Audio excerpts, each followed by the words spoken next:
নাতি নাতনিরা দেখো আচার বানাচ্ছি। এই যে আম আম কেটে তারপরে আমি তো যখন করব তখন তোমাদের আমি দেখাবো। দেখো কিভাবে আমগুলো আমি কাটছি।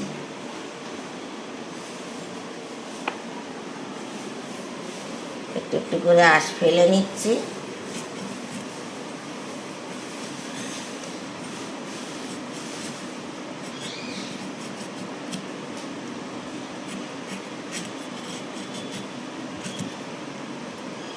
এই যে আমটা দেখো আমি কিভাবে কাটছি। আমটা পুরো ছাড়াবো না, এইভাবে চার ফালি করে আমটা নেব। এই আমটাকে একটু রোদে দিতে পারলে ভালো হয়, রোদ তো নেই, তাই এই কড়াই নেড়ে নেব তেলে।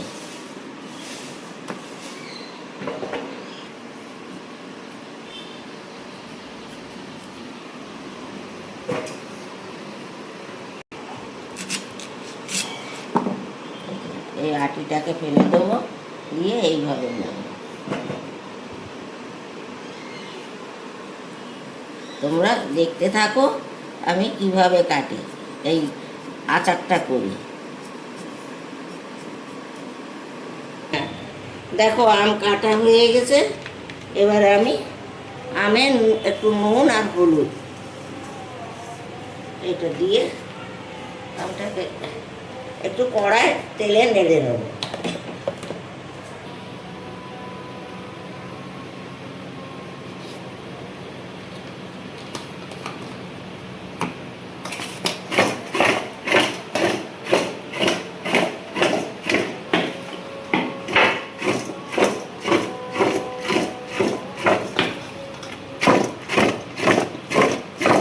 আমটাকে এইভাবে নুন হলুদটা মিশিয়ে নিলাম। এবার তেল দেবো কড়ায়, তেল দেবো খুব বেশি দেবো না, তবু এখন কমও দেবো না, কেন রোদে দিতে পারবো না তো আমটাকে, যার জন্য একটু তেল লাগবে।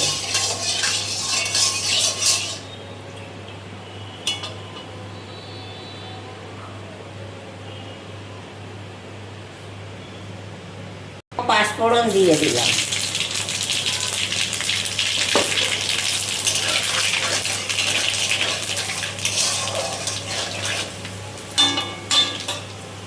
এই আমগুলোকে দিয়ে দিলাম।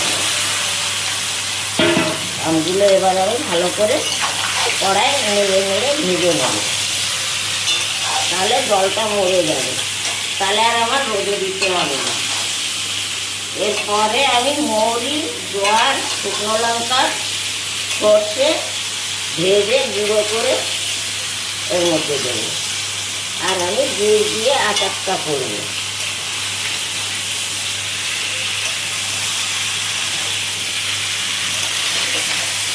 পাঁচফোড়নের গন্ধে আমটা কি সুন্দর গন্ধ বেরোচ্ছে দেখো।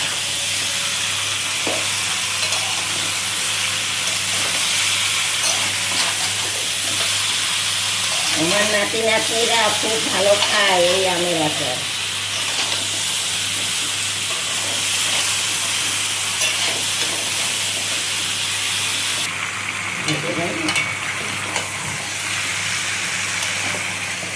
দেখো এই আমটা আমি তেলে নেড়ে নিলাম।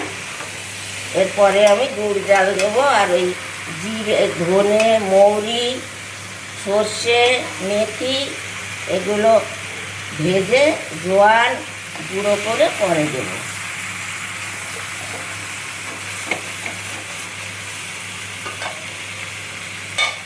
গামলায় ঢেলে দিচ্ছি দেখো।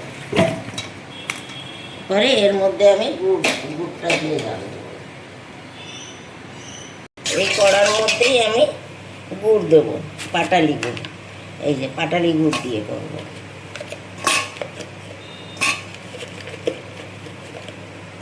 এটা পাটালি দিয়েও করতে পারো, খেজুর গুড় দিয়েও করতে পারো, আখের গুড় দিয়েও করতে পারো, বা চিনিও দিতে পারো, যেটা তোমার সুবিধা। ঘরে ছিল আমি করে নিচ্ছি। যদি মনে করো গুড় এটা কম পড়ছে, একটু চিনিও দিতে পারো।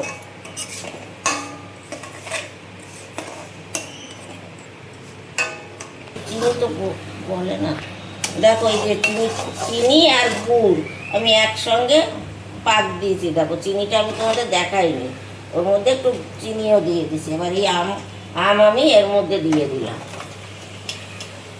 দিয়ে এখন এইভাবে রেখে দেবো। আম থেকে এখন হুড় করে জল বেরোবে, ওই জলটাকে আমার টানাতে হবে।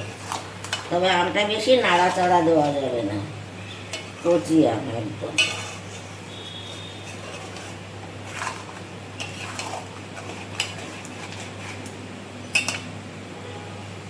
এখন এই মিষ্টি গুড়ের মধ্যে দিয়ে দিলাম, আমটা একটু শক্ত হোক।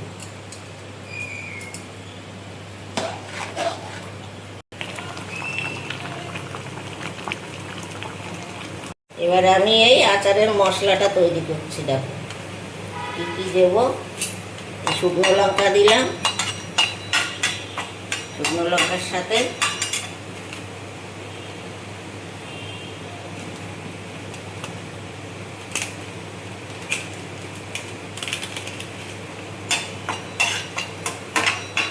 আমি মৌরি দিচ্ছি।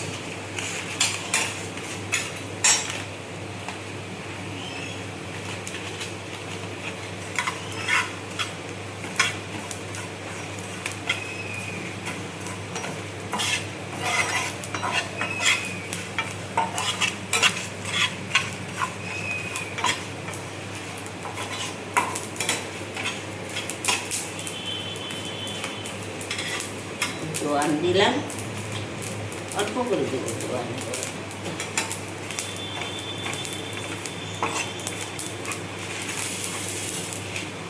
এবার একটু কালো সর্ষে দিলাম,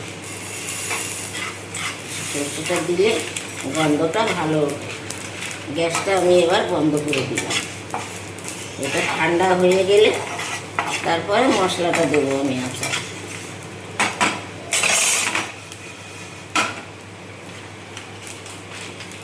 মশলাটা আমি দিয়ে দিলাম।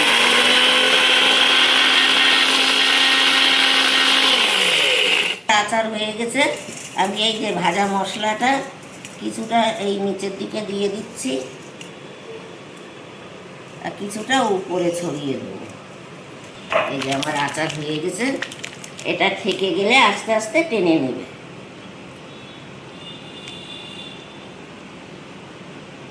এবার এই যে ভাজা মশলাটা আমি দিয়ে দিলাম।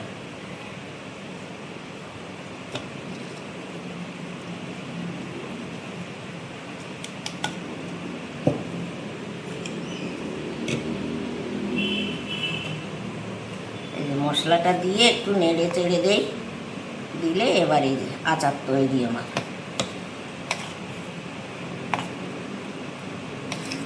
কেমন হলো তোমরা দেখো সবাই, একটু লাইক সাবস্ক্রাইব করো, একটু কমেন্ট করো, শেয়ার করো।